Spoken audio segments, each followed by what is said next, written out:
It's all well and good to talk about synchronous and asynchronous programming, but I think it's helpful to see it actually in action to understand how we can use it to benefit the responsiveness of our software. So I'm going to do that with some Python code. You can see my beginning code right here. And this is going to rely on something called httpbin.org. If I bring up that website, you can see here that all this is a publicly available site that allows me to hit some different endpoints so I can test out my HTTP calls. In particular, I'm interested in one underneath the dynamic data section here, which is get/delay/ a number, which is going to return a delayed response.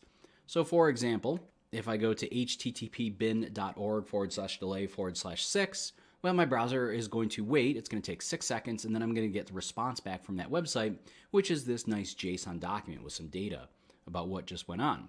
Well, we're going to do exactly that here in this code. This first code is a synchronous piece of Python code, and you can see here I hit that same base URL. That's what's in my base URL function. I'm using the requests library, which is Python's built-in HTTP request library, and I define a function where I take the number of seconds, I build an endpoint with that number in it, so it's going to be /delay/ in this case 5 is the number that I'm going to pass into it.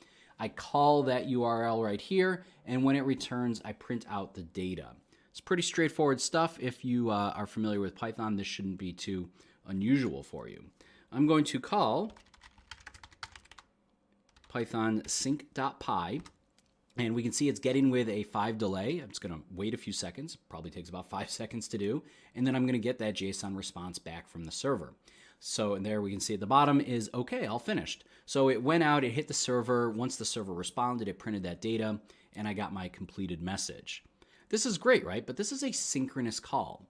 What if I wanted some kind of like timer or countdown going on while it was waiting for that? Or what if I wanted just the interface of my program, my software, to be open and available while I was waiting for that response to come back from the server?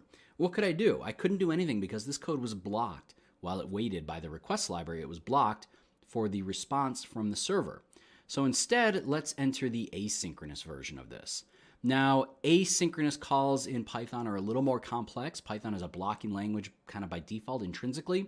If we were doing this in, say, JavaScript, the implementation is much easier and much more simple because JavaScript is a non-blocking language intrinsically, and it handles these things better. But using something called the asyncio library, we can create asynchronous calls in Python. And using the AIO HTTP library, which I installed with pip, we can create asynchronous HTTP calls. I cannot teach you all about asynchronous and await in this video. It's a pretty big topic and it would take quite a bit of time. I'm just going to go over loosely how this code works.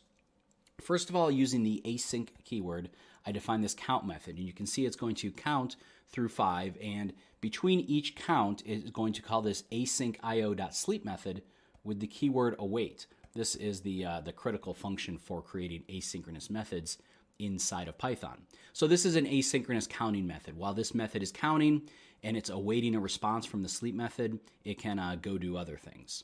I've also got my getDelay function here, which looks very, very similar to the getDelay function for my synchronous call. It takes seconds as a parameter. It builds a URL based on that. But instead of using the request library, I use the AIO HTTP library.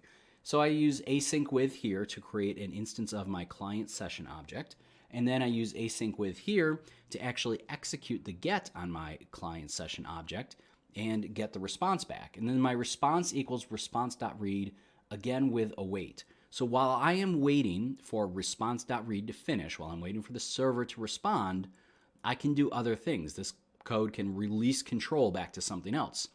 Lastly, I use an async def main method right here. Again, I use await asyncio.gather is the function here, and I pass in my two functions, getDelay and count. I know, I get it, that's a lot. The point is I've used all the correct keywords in all the correct places, and what this is going to do is these two functions are going to run asynchronously or simultaneously with one another. So first, while getDelay is running and waiting for a response, the count function will fire off. So let's see how this actually works while in action.